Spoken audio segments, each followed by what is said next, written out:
देखो question number 7, भूमि के एक बिंदु से, ये भूमि का एक बिंदु है बेटा, तो भूमि के एक बिंदु से 20 मीटर ऊंचे भवन के शिखर पर, ये 20 मीटर एक ऊंचा भवन है, इसके शिखर पर यहां से यहां तक की ऊंचाई दे रखी है बेटा, कितनी? 20 मीटर। ओके, 20 मीटर ऊंचे भवन के शिखर पर लगी संचार मीनार के तल, इसके ऊपर एक संचार मीनार लगी हुई है, जैसी भी आकृति आप बनाना चाहो बना सकते हो, के तल और शिखर के उन्नयन कोण क्रमशः दे रखे 45 डिग्री और 60 डिग्री। ध्यान दो, क्वेश्चन को ध्यान से पढ़ो।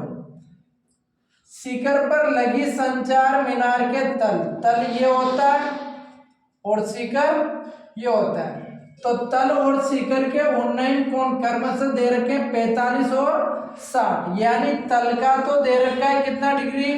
45 डिग्री, और शिखर का उन्नयन कोण दे रखा है कितना? 60 डिग्री। कितना दे रखा है ये? 60 डिग्री। तो मीनार की ऊंचाई ज्ञात कीजिए।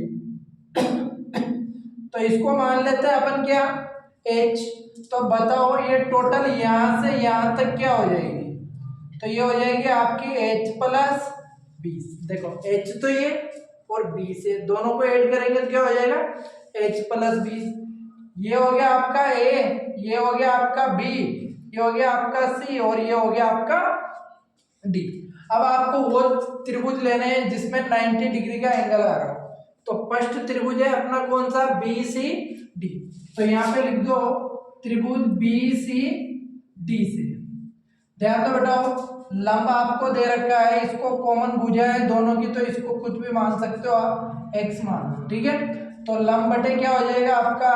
आधा। तो यहाँ लिखेंगे लंब बटे आधा, और लंब बटे आधा बेटा किसका फॉर्मूला होता है? तो ये होता है tan थीटा का। अब देखो इस वाले त्रिभुज का एंगल कितना है? 45, मतलब 45 डिग्री। ओके, लंब क्या है आपका? 20, तो ये 20 का 20, आधार क्या है आपका? x, और tan 45 की वैल्यू क्या होती है? 1, वही अपॉन में, मतलब लंगड़िया का टांग लगा। वज्र गुणा कर लो बेटा, तो x को 1 से गुणा करेंगे तो क्या आएगा? x, और 20 को 1 से करेंगे तो क्या आएगा? 20। ये हो गई आपकी पहली सर्कल, ठीक है।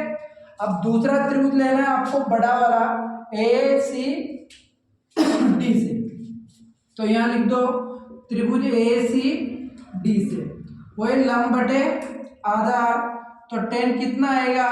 देखो बड़े वाले त्रिभुज का एंगल है 60 डिग्री। कितना है? 60 डिग्री।